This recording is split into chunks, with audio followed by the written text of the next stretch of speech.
Le fondateur de la synagogue-église de toutes les nations, T.B. Joshua, est décédé. Il avait 57 ans. C'est un grand choc pour des millions de personnes dans le monde et bien sûr pour de nombreuses personnes au Nigeria qui suivaient directement T.B. Joshua.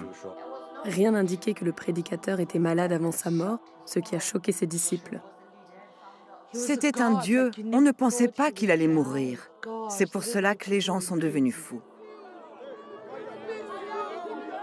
T.B. Joshua, tu nous manques tellement. Je ne sais pas quoi faire, il nous laisse comme ça. J'ai pleuré quand il est mort. J'ai pleuré pour des excuses que je ne recevrai jamais. Le Sénat nigérian a observé une minute de silence. Les législateurs ont fait l'éloge du prophète T.B. Joshua en disant qu'il incarnait le véritable esprit nigérian. C'est probablement l'un des plus grands escrocs qui ait jamais existé pour avoir fait croire à des millions de personnes qu'il était un saint.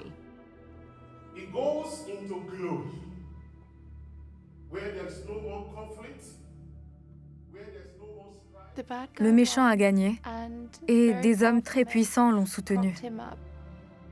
Il devait avoir ses complices dans les services de police, au sein du gouvernement, différents hommes politiques dans différents pays. Rien ne pouvait l'abattre. Homme de Dieu, nous sommes tes veuves.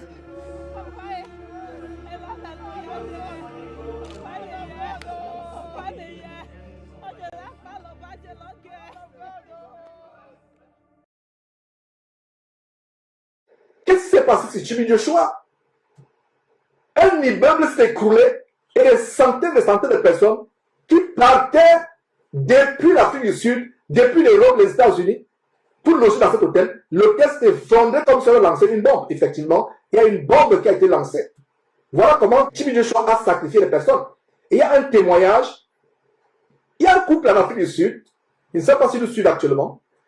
Ils avaient déjà payé le billet pour se rendre à la convention la semaine où l'immeuble s'est écroulé. Ils avaient déjà le billet et ils devaient loger dans cet immeuble-là. Il faut payer d'avance, faire des réservations et ça coûte cher. Alors ils ont payé, ils ne connaissaient pas Jésus-Christ, c'est des francophones vivant en Afrique du Sud. Et pendant qu'ils avaient le billet, Dieu les conduit vers une émission de Jésus-Christ TV. Ils commencent à suivre. Ils se sont rendus compte qu'en fait, ils ont réservé le billet pour la mort, pour aller voir un sorcier. La femme et le mari ont dit, oh Seigneur, pardonne-nous. Même si on a dépensé des fausses sommes d'argent pour assister à cette conférence de mort, nous n'y allons pas. Et ils sont restés. L'immeuble où ils devaient loger s'est écroulé. Tous sont morts. Tous sont morts. C'était comme si on avait lancé une bombe.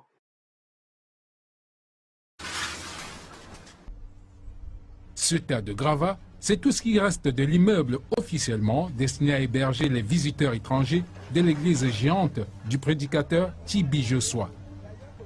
Les gens venaient de tout le continent assister à ces sermons.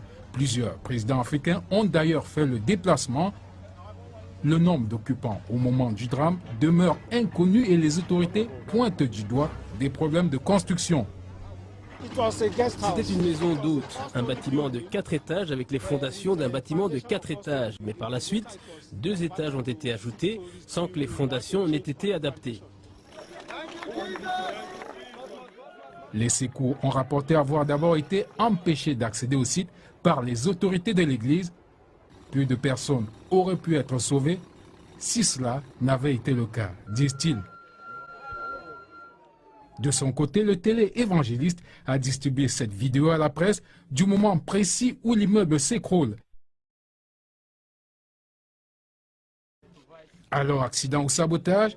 Une chose est sûre, les standards de construction dans cette ville surpeuplée sont une question cruciale. Les parcelles de terrain sont très chères à Lagos, du coup, c'est en hauteur que l'on construit et parfois au mépris de toute norme de sécurité. Voyez vous-même dans cet incident que nous sommes en train de montrer, cet accident où sacrifice humain d'ailleurs, vous avez entendu ce qui est surprenant selon ce que le journaliste, disait. Il y a eu des secours qui sont déployés, mais les secours ont été empêchés. Les secours ont été empêchés Et cela est d'ailleurs tellement curieux de voir comment ces secours ont été empêchés.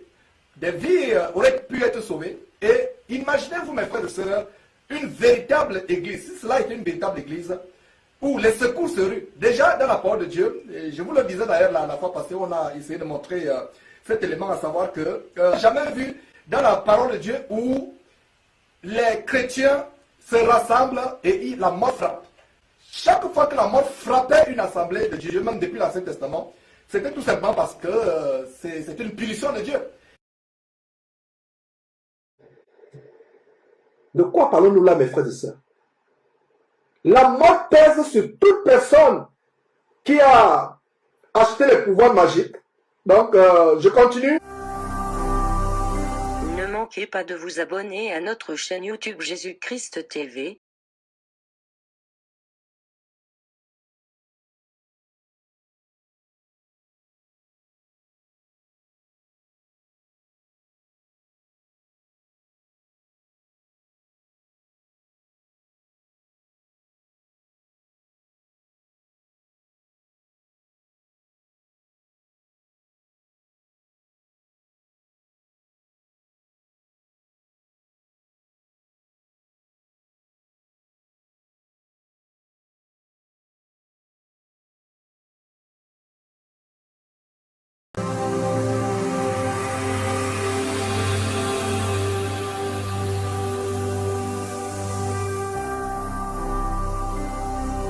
Jésus-Christ TV,